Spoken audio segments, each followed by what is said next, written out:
Hi, hello friends, welcome back to my channel Vijay Biology Tutorials. Today we are going to learn about the animal tissues.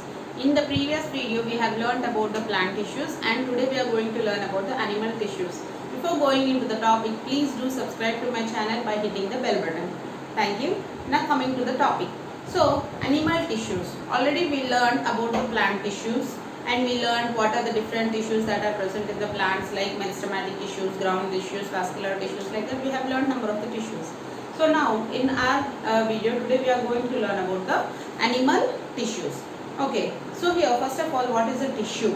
Just one line definition we can say. Tissue is nothing but it is a group of cells that do a specific and similar function together is called as a tissue. What is a tissue? A group of cells that do the similar function, that work together in a similar way or they do the similar function is called as a tissue. And here we are going to learn about the animal tissues. So here study of the tissue is nothing but it is called as histology. Study of the tissue is called as histology. Study of the tissues is called as histology. So today in the animal tissues, how many types of the animal tissues we are having? Let us see. We are having 4 types of the animal tissues. How many types of the tissues we are having? 4 types. The first type is nothing but we are having the epithelial tissue. Epithelial tissue is the first type of the tissue. Epithelial tissue. And the second one is the skeletal tissue, you can say. Skeletal tissue. Next one is the connective tissue. Connective tissue. And the fourth one is the nervous tissue. Nervous tissue. And the fifth one is the muscular tissue. Fifth one is the muscular tissue. Okay, so mainly means here you can say this one will actually come under the connective tissue. So mainly leaving this one, we are having 4 types of the tissue. The first one is the epithelial tissue, the next one is the connective tissue, the next one is the nervous tissue, and the next one is the muscular tissue. So in these 4 types of tissue, about each tissue we are going to study in detail. Now coming to the first tissue, that is the epithelial tissue. The first tissue is the epithelial tissue. Epithelial tissue. So here epithelial tissue, the name itself it is suggesting that epithelium. What is the meaning of the epithelium? Epithelial tissue. Epithelial tissue. So today in detail we are going to learn about the epithelial tissue. So what is an epithelium? Epi, upon. The meaning of the epi is upon. Thelium means nothing but it is the covering, you can say, or which covers the external organs. So external organs will be external, not only external organs, some of the internal organs also will be covered by the epithelial tissue. Means the outermost layer you can say it as the epithelial tissue. Okay, so in this epithelial tissue, number of cells will be working together. Tissue itself means that the number of cells will be working together. So here in the epithelial tissue, there are certain substances which will be holding the cells together. There are certain substances which will be holding the cells together, and such substances are called as cementing substances. Such substances are called as cementing substances. Means they will be holding the cells together, and such type of substances are called as cementing substances. Okay, so here in these cementing substances means they will be acting as a junctions which help in joining the cells. They help in means they will be acting as the junctions which will be helping in joining the cells together. Okay, so such type of junctions in this epithelial tissues, we are having 3 types of the junctions. How many types of the junctions we are having? 3 types. So what are those? Means these cementing substances can also be called as the junctions. They can also be called as the junctions. The first junction is the tight junction. The first junction is the tight junction. Tight junction. Okay. And the second junction you can say it as the desmosomes, you can say. Desmosomes, or you can call it as anchoring junction also, you can call anchoring junction. Anchoring junction. And the third one is the gap junctions. The third one is the gap junctions. Here, once I repeat again, here, first of all, what is a tissue? A tissue is a group of cells that do a particular function altogether. Okay, here animal tissues are of four types. The first type is the epithelial tissue, the second type is the connective tissue, the third type is the muscular tissue, and the fourth type is the nervous tissue. Okay, so now in the epithelial tissue, so today we are going to learn about the epithelial tissue in detail. Epithelium, nothing but it is the outermost covering. Epi means upon, which will be covering one organ, means which will be acting as a lining over the organs. Upon. Thelium means nothing but you can say it is a covering or you can say it is a lining. Epithelium. Okay, in the epithelium we are having how many types of the tissues? We are here in the epithelial tissues we are having different types of the cells will be working together, and these cells will be joined together with the help of the cementing substances or some type of junctions, you can say. The junctions will be holding the cells together. Here we are having three types of the junctions. The first one is the tight junction, the next one is the desmosomes, or you can say it is the anchoring junction, and the third one is the gap junction. Okay, so here tight junctions. So where you can observe these tight junctions? The tight junctions will be observed in the sweat glands. You can see the tight junctions, or sweat pores. You can see the tight junctions. Means what is the function of these tight junctions? The tight junctions will be withholding the water without not allow that doesn't allow the water to pass to the next surrounding cells. Okay, what is the function of the tight junctions? Here they will be withholding the water that are present inside the cell, and they do not allow the water to pass to the surrounding cells. So example, you can say the sweat glands, means they will be retaining the water within the cell itself. They do not allow the water to pass to the surrounding cells. So that's why they are called as the tight junctions, means tightly they will be fixing the they will be bounding the cells together without spreading of the water to the surrounding cells. Such type of cells are called as, such type of junctions are called as the tight junctions. And the next one is the desmosomes or anchoring junctions. Where are these desmosomes are present? These desmosomes are present in the muscle cells. The desmosomes are present in the muscle cells. Okay, so what is the function of this desmosomes? Means they will be creating a tough sheath among the muscular cells. They will be creating a tough sheath among the muscular cells. They will be holding completely, they will be holding the cells together with the help of the desmosomes, and the cells will be holded together with the help of a particular protein called as keratin. Keratin is a particular protein which will be holding the cells together. Means here these desmosomes will be acting as the rivets. The desmosomes will be acting as the rivets between the cells. And where are these desmosomes present? These desmosomes are present in the muscle cells or muscular cells. Okay, so here desmosomes are the junctions that are present in the muscular cells, and they help in anchoring the cells together with the help of a specific protein. Means the two cells will be holded together with the help of a specific protein called as keratin. These desmosomes acts as the rivets between the cells. Okay, and these are present in the muscular cells. And the third one is the gap junctions. So these gap junctions are nothing but they are having the cytoplasmic strands. The gap junctions are having the cytoplasmic channels.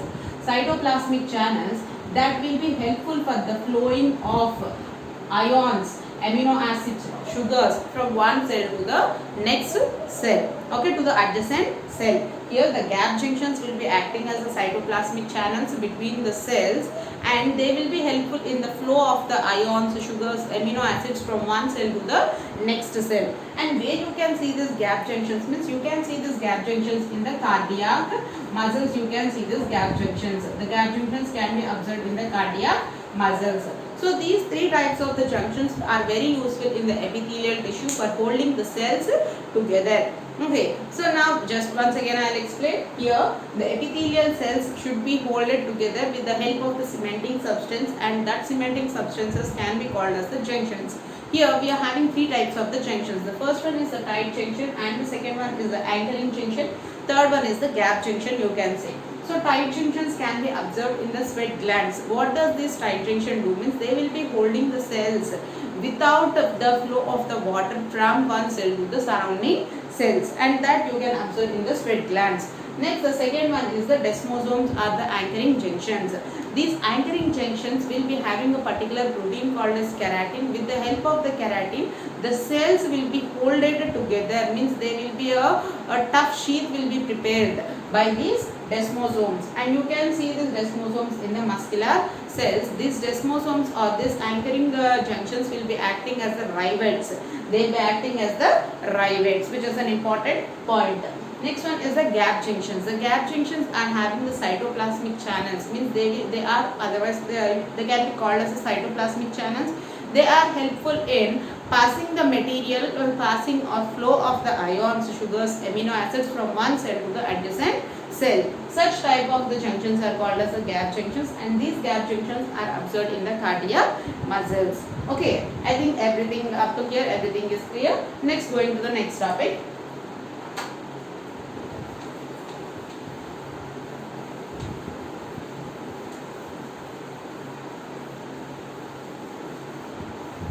So, going to the next topic, here where you can observe this epithelial tissues. The epithelial tissues, epithelial tissue. It can be observed in the covering of the external organs. You can see it in the external organs. You can see. And next you can see on the lining of the body cavities. Lining of body cavities, ducts and vessels. You can see these epithelial cells on the external organs, and you can see on the lining of the body cavities, ducts and vessels. Okay, so here this epithelial tissue is divided into two types of tissues. It's again divided into two types.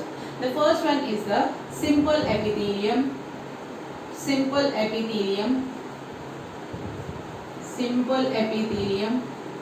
and the second one is the compound epithelium. The third one is the glandular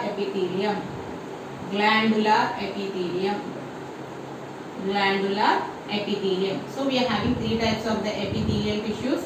Here the first one is the simple epithelium, second one is the compound epithelium, and the third one is the glandular epithelium. So where you can observe this epithelial tissues means we can observe in the lining of the body cavities, and you can observe in the lining of the blood vessels, and you can observe in the ducts also. You can observe this epithelial tissue. So this epithelial tissue is divided into three different types. The first one is the simple epithelium, second one is the compound epithelium, and the third one is the glandular epithelium.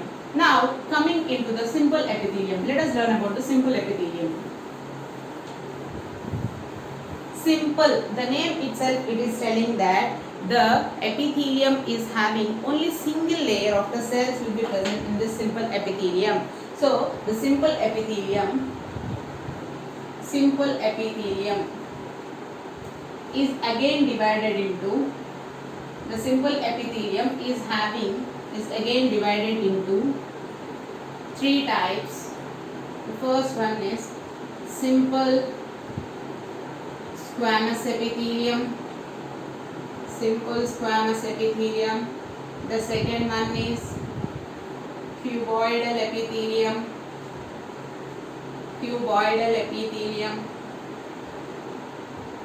Next one is columnar epithelium.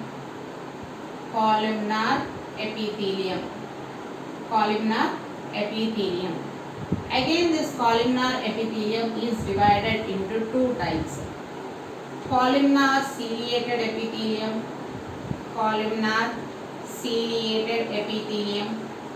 and columnar non-ciliated epithelium. Okay, so here simple epithelium is divided into three types. The first one is the simple squamous epithelium, the second one is the cuboidal epithelium, the third one is the columnar epithelium. Again this columnar epithelium is divided into columnar ciliated epithelium and columnar non-ciliated epithelium. Okay, so here now let us learn about the simple squamous epithelium. So in a simple way you can understand this, and if you want you can note down it in your books. So here now we are going to study about the simple squamous epithelium. simple squamous epithelium. Where is this? What is the how the structure of this simple squamous epithelium will be there? Means if you assume so like this, it will be there. Here the cells will be in such a way. Means the nucleus will be present. The nucleus will be present in a ovoid shaped nucleus can be observed. Ovoid shaped nucleus will be observed. Okay, so here the nucleus will be present. In the center the nucleus will be present, and here the cells will be in such a way. Like this the cells will be arranged.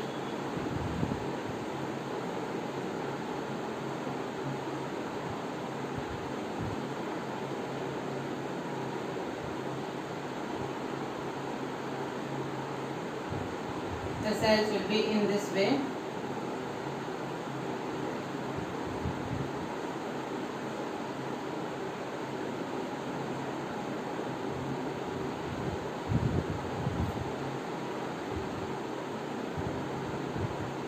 So this is the structure of the simple squamous epithelium.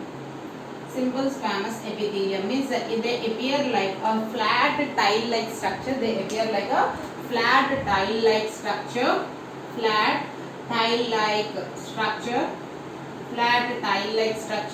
and it is having a ovoid shaped nucleus. What is the shape of the nucleus? Ovoid shaped nucleus. Ovoid shaped nucleus can be observed in the simple squamous epithelium. So here, how is the simple squamous epithelium? The simple squamous epithelium is a flat tile-like structure, and it is having a ovoid shaped nucleus. So here, where you can observe the simple squamous epithelium? Where can the simple squamous epithelium be observed? Okay, now see. The simple squamous epithelium will be observed in the endothelium of blood vessels. Endothelium of blood vessels. Next, it can be observed in the mesothelium of body cavities. Mesothelium of body cavities. So here, what are the body cavities we get under this? Is pleural membranes, you can say. Next, pericardial membranes and peristonium. Okay, so the next one is next you can observe in the walls of Bowman's capsule. Walls of Bowman's capsule of nephron. Bowman's capsule of nephron. And you can observe them in the alveoli of lungs. Alveoli of lungs. So here, the simple squamous epithelium will be observed in the endothelium of the blood vessels, mesothelium of the body cavities. So what are those body cavities? Means like if you say plural, a plural body cavity means nothing but the layer or the membrane that covers the lungs is called as the pleural membrane. The layer that covers the layer of the lungs is called as the pleural membrane, or the double layer, the lungs will be covered by the double layer called as a pleural membrane. Pericardium, cardiac means the word itself tells that it covers the heart. The layer that covers the heart, that is the pericardial. And peristonium, like abdominal cavity, which covers the layers of the abdominal cavity, is called as a peristonium. And here the walls of the Bowman's capsule of nephron. If you observe in 10th class, you might have studied about the excretory system. In that excretory system, you might have learned about the structure of the kidney. In the structure of the kidney, nephron. So the nephrons are the filtering units. Okay, so in that structure of the nephron, you will get this Bowman's capsule, and in the walls of the Bowman's capsule, you can observe this squamous epithelium. Next, alveoli of the lungs, which are the filtering units of the air. Filtering units of the air means whatever air we take, that all will be filtered by the alveoli, means which are sac-like structures that are present inside the lungs is called as a alveoli. On the walls of the alveoli of the lungs, you can say the simple squamous epithelium. Okay, so here the simple squamous epithelium is observed in the endothelium of the blood vessels. It is observed in the mesothelium of the body cavities and walls of the Bowman's capsule of the nephron and alveoli of the lungs. Okay, so here the simple squamous epithelium is having the flat tile-like structure with the ovoid-shaped nucleus. And where is the simple squamous epithelium present means here all these are the parts where you can see the simple squamous epithelium. Now coming to the next, second one is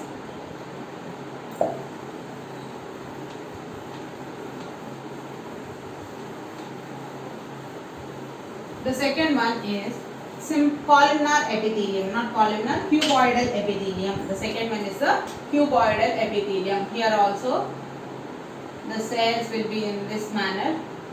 Okay, and here you can see the cuboidal cells you can be observing here. They will be in this shape.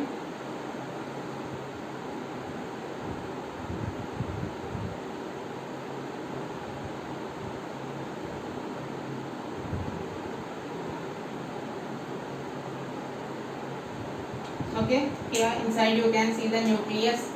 The nucleus will be present, but here the nucleus will be spherical shaped nucleus. You can see here the nucleus will be in a spherical shape. Spherical shaped nucleus can be observed.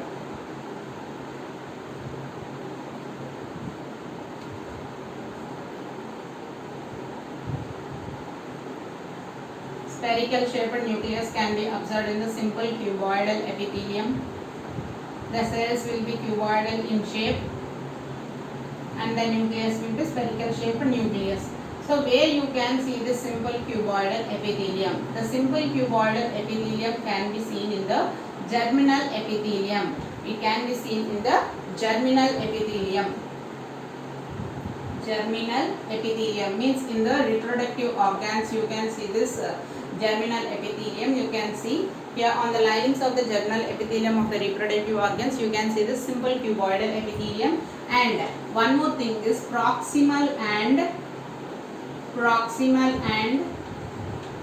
distal convoluted tubules of nephrons. Proximal and distal convoluted tubules of nephrons. Proximal and distal convoluted tubules of nephrons. You can see this simple cuboidal epithelium. What is this epithelium? Simple cuboidal epithelium. Simple cuboidal epithelium. Simple cuboidal epithelium. So here a simple thing is a simple cuboidal epithelium is having the cube shaped cells and it is having a spherical shaped nucleus. And where you can see the simple cuboidal epithelium means you can see in two important parts, that is the germinal epithelium.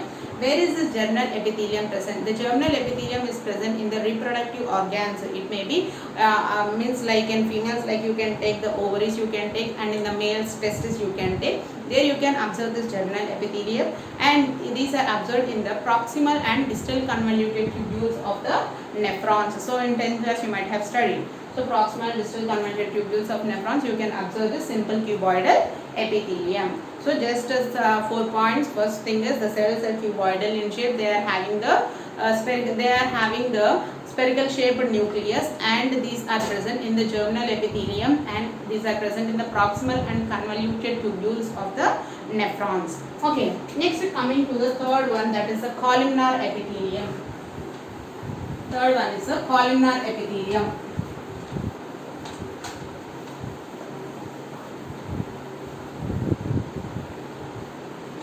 Columnar epithelium. Columnar epithelium. Simple columnar epithelium. This columnar epithelium, it is having the cells will be in a tall shaped cells you can observe, and here you can observe the oval shaped nucleus can be observed, and always the nucleus will be present to the base of the means it will be present towards the base. Okay, so here if you see the diagram, here if you think this is the basement membrane, here the cells will be in this manner. Okay, and here the special thing what you observe means here you will be having the goblet cells will be present, which are the mucus secreting cells. Those mucus secreting cells are called as the goblet cells. So like this, in the middle you can observe this goblet cells will be present. and here you can observe the cilia will be present. Cilia will be present. So this is the ciliated, like you can say this is the ciliated epithelium, ciliated columnar epithelium, ciliated columnar epithelium. Hair-like structure you can observe at the tips of these cells. Ciliated columnar epithelium, and here the nucleus will be present at the, here all goblet cells will be present. Mucus secreting cells are called as the goblet cells. At the base you can observe this nucleus can be observed at the base. Nucleus will be observed at the base. So if you see its labeling, this is the cilia and these are the columnar epithelium. Columnar epithelium, and these are the goblet cells. Mucus secreting cells are called as the goblet cells, and this will be the nucleus. This will be the basement membrane. So this is about the columnar ciliated epithelium. Columnar ciliated epithelium is having the cells which are having column shaped cells, and the nucleus will be always present to the base, and here this columnar epithelial cells are having a special type of cells called as the goblet cells. Goblet cells are nothing but the mucus secreting cells are called as the goblet cells, and here this columnar epithelium is again divided into two types, that is ciliated epithelium and non-ciliated epithelium. Ciliated epithelium means here it will be having the cilia at the tip of the cells. So that's why it's called a ciliated epithelium. In the non-ciliated epithelium, there will be no such cilia. Cilia won't be there, but instead of the cilia, the cells will be very long. The cells will be long. Okay. So now where you can observe this ciliated epithelium? Where can you observe this ciliated columnar epithelium? Ciliated columnar epithelium. Where can you observe this ciliated columnar epithelium? So what is the function of the cilia? Means nothing but it helps in the passage, means it helps in the movement, you can say it helps in the movement. So here where you can see, means here you can see this epithelium in the fallopian tubules. Fallopian tubes you can see. Next you can see in the ventricles of the brain. Ventricles of brain to pass the signals. Next you can see the central canal of the spinal cord. Central canal of spinal cord. Central canal of spinal cord you can see. And one more thing is you can see in the bronchioles. You can see in the bronchioles of the lungs. Means if you see this here, if you see this will be the bronchi. If you divide this bronchi into number of branches, here you can see the bronchioles, and here you can see the air sac-like structures. These sac-like structures are called as alveoli. Means here in the lungs, like if you say these are the lungs, this division is called as the bronchi, and the bronchi will be divided into number of branches. That number of branches are called as bronchioles. So in the bronchioles you can see this ciliated columnar epithelium. What is the function of the cilia? Means it helps in the passage of anything. Means the cilia will be acting like a brush that pushes the particular particles. It may be air particles or it may be the fluid particles. It will be pushing with the help of the cilia. So where you can see the ciliated columnar epithelium means you can see it in the fallopian tubules. Next you can see it in the ventricles of the brain. Next the central canal of the spinal cord you can see, and you can see it in the bronchioles of the lungs. Okay, so these are the areas where you can see. What is the function of the cilia here? The function of the cilia is nothing but it helps in the passage of the air, or it helps in the passage of the fluid.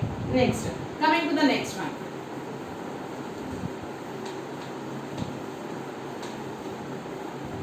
Next one is the non-ciliated columnar epithelium. Non-ciliated columnar epithelium. Non-ciliated columnar epithelium. So where you can observe this non-ciliated columnar epithelium? Non-ciliated columnar epithelium can be observed in two areas, that nothing but the walls of the stomach and intestine. Walls of the stomach and intestine you can see this non-ciliated columnar epithelium. And here the intestine is having a special, the walls of the intestine are having the special organs called as microvilli.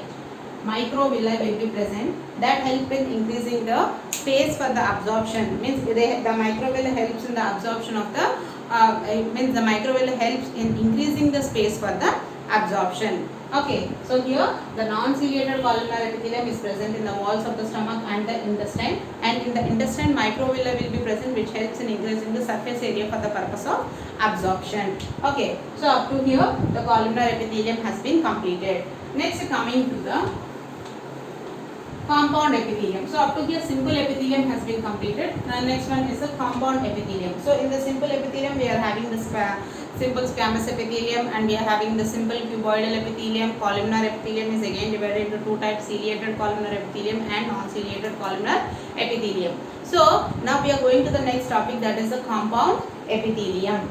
Compound epithelium.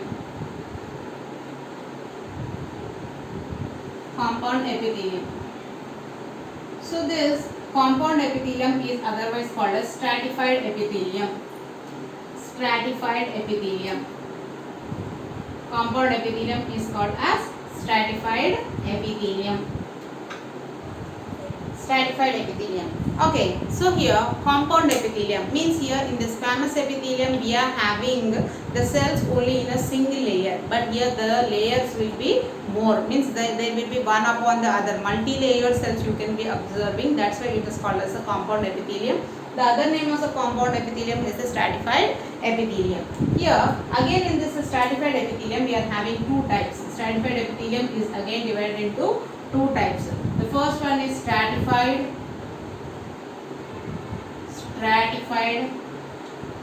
keratinized squamous epithelium. Stratified keratinized squamous epithelium. And the second one is stratified. Stratified itself saying that it is a compound epithelium. Stratified non-keratinized squamous epithelium. Stratified non-keratinized squamous epithelium. Squamous epithelium. So here where you can observe this stratified keratinized squamous epithelium means here stratified squamous epithelium is present on the dry skin. It is present on the dry skin. Okay, then stratified non-keratinized epithelium is observed in the esophagus, you can say on the walls of the esophagus. Next it can be observed in the pharynx. Next buccal cavity. So there you can observe this is stratified non-keratinized squamous epithelium. So here what is the meaning of the stratified? Stratified means multi-layered, you can say. So this stratified non-keratinized epithelium is observed in the buccal cavity, esophagus and pharynx also it is observed. Okay, while stratified keratinized epithelium is observed in the dry skin, is observed on the dry skin. Okay, the next epithelium is here in the compound epithelium only we are having the next epithelium, that is transitional epithelium. In the compound epithelium only we are having transitional epithelium. Transitional epithelium.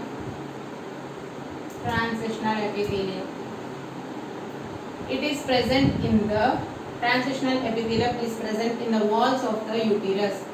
Walls of the uterus you can observe this transitional epithelium. Walls of the uterus. Okay, so then next one we are having one more epithelium, that is pseudo-stratified epithelium. The next epithelium is pseudo-stratified epithelium. Pseudo-stratified epithelium. Pseudo-stratified epithelium. And this is pseudo-stratified epithelium is present in the pseudo-stratified epithelium is actually it is a simple epithelium only. It is a simple epithelium. It is a simple epithelium, but it is called as a pseudo-stratified epithelium because here the nucleus are not arranged in a single level. Means some in the cells, like if you take this is the basement membrane. So here this is the basement membrane if you assume, and this is the squamous epithelium, if you assume here, one time the nucleus may be present here, sometimes it will be present here, sometimes in the medial region. So like that, the nucleus is not arranged in a proper manner, means the levels of the arrangement of the nucleus will be varying, so that it will be observed as a stratified epithelium, but it is actually pseudo stratified, means it is being seen as a stratified epithelium, but it is not a stratified epithelium, it is a simple epithelium only. Okay, where you can observe this is pseudo stratified epithelium, means pseudo stratified epithelium, it will be present on the walls of the trachea with the goblet cells. Trachea with the goblet cells. Trachea with the goblet cells you can observe. And one more way you can observe, means you can observe in the epididymis. Epididymis means in the male reproductive system you can observe the pseudo stratified epithelium without goblet cells. Without goblet cells. So up to here we have completed the epithelial tissues. Means one more thing is that is glandular epithelium is there. That's all, that one also let us complete. So once let us revise. First thing is the squamous epithelium. The squamous epithelium is present in the linings of the buccal cavity, or linings of the cavities, or it is present in the vessels, ducts. You can see this epithelium. And the next one is the squamous epithelium is having a single layer cells which are arranged like a tile like cells you can be observing. And the next one is here this simple squamous epithelium is present in the endothelium of the blood vessels. It is present in the mesothelium of the body cavities. It is present in the walls of the Bowman's capsules of the nephrons, and it is present in the alveoli of the lungs. The second one is the cuboidal epithelium. It is observed in the where you can observe this cuboidal epithelium is it is observed in the germinal epithelium and proximal and distal convoluted tubules of nephrons. You can observe this epithelium. The third one is the columnar epithelium. It is having the goblet cells. Goblet cells are nothing but the mucus secreting cells are called as a goblet cells. This mucus secreting cells means here this columnar epithelium is again divided into ciliated columnar and non-ciliated columnar. Ciliated columnar is observed in the fallopian tubules. You can observe. Okay, next ventricles of the brain, next central canal of the spinal cord. There you can observe this. The second one is the non-ciliated columnar epithelium. You can observe in the walls of the stomach and the intestine. The next one is the compound epithelium. The compound epithelium is actually present. Compound means the layers of the epithelial tissues will be more.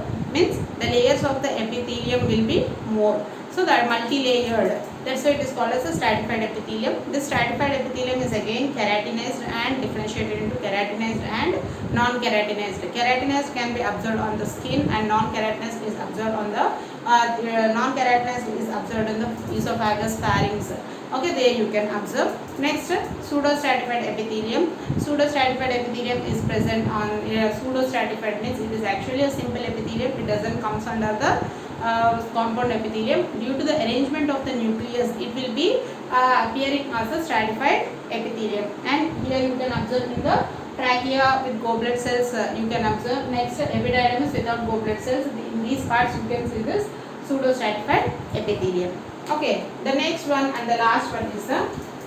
Before going to that, let us know the functions. 4 functions are there for this squamous epithelium. 4 functions.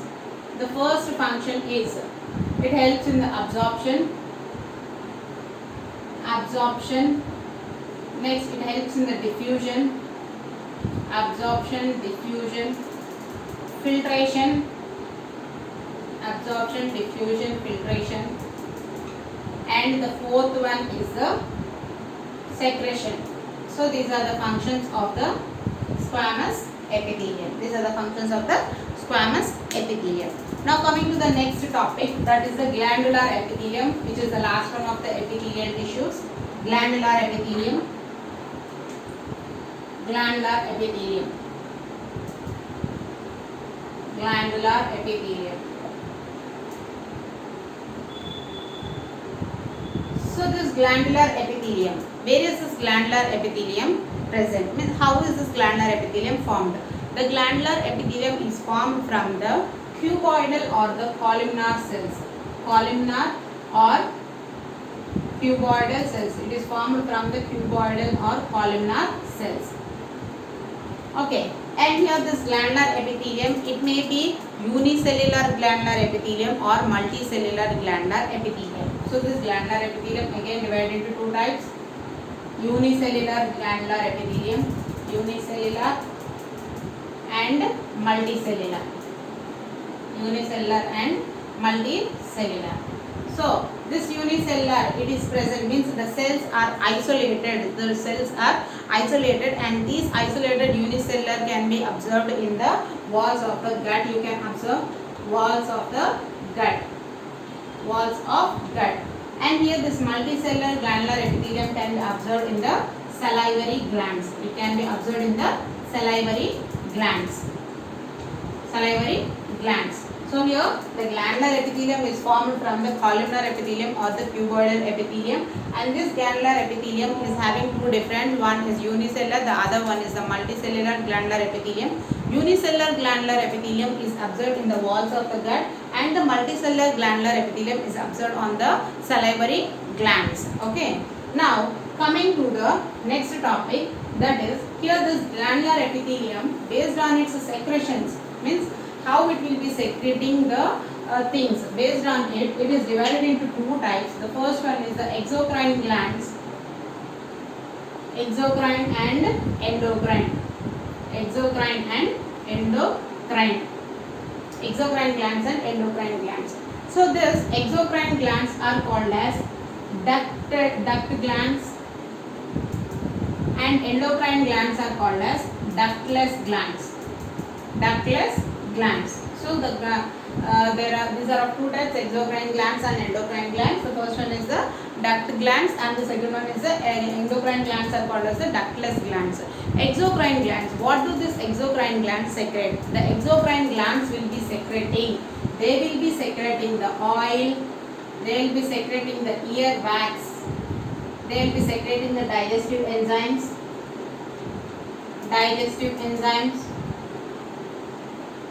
next they will be secreting the milk. Okay, so these will be secreted by the exocrine glands, and the secretions will be passed through the ducts. The secretions will be carried through the ducts to the organs. That's why they are called as duct glands. Means the secretions will be carried to a particular organ through a tube-like structures called as ducts. That's why they are called as duct glands. And the next one is the endocrine glands.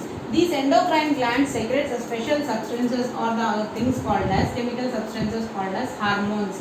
They will be secreting the chemical substances called as hormones, and they do not have any sort of ducts. Then how do they mix? Means the blood will be carrying these hormones to the particular organs. The blood will be carrying these hormones to the particular organs.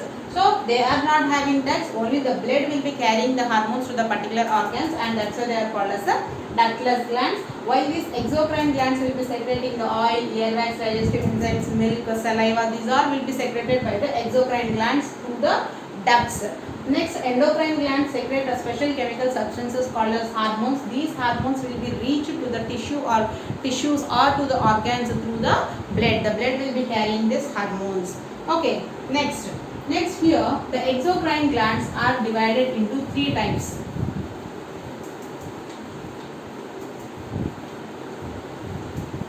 The exocrine glands are divided into three types.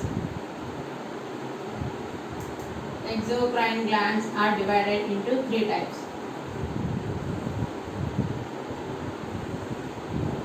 First one is the merocrine gland. Merocrine gland. The second one is the apocrine gland. Apocrine gland. And the third one is the holocrine gland. Holocrine gland. Holocrine gland.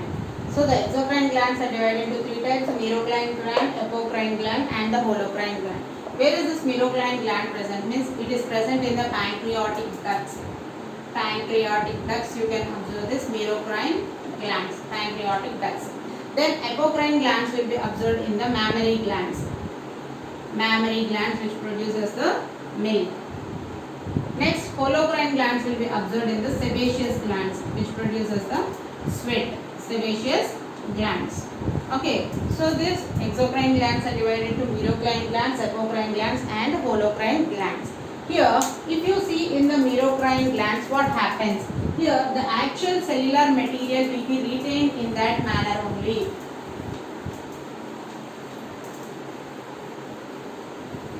Here, if you see the merocrine glands, if this is a cell, if you observe, like this, they will be present.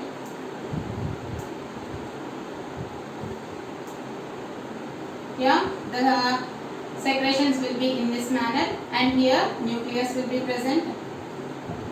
Nucleus will be present. Here also some of the secretions will be there. Means the secretions will be released without disturbing the cellular material. Without disturbing the cellular material, the secretions will be released in the merocrine glands. This is the merocrine gland which is present in the pancreatic duct.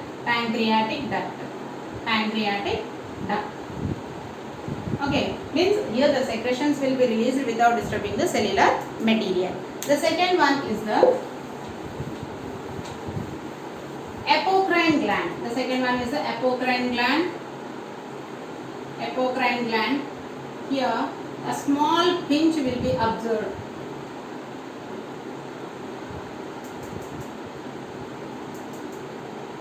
This is the apocrine gland.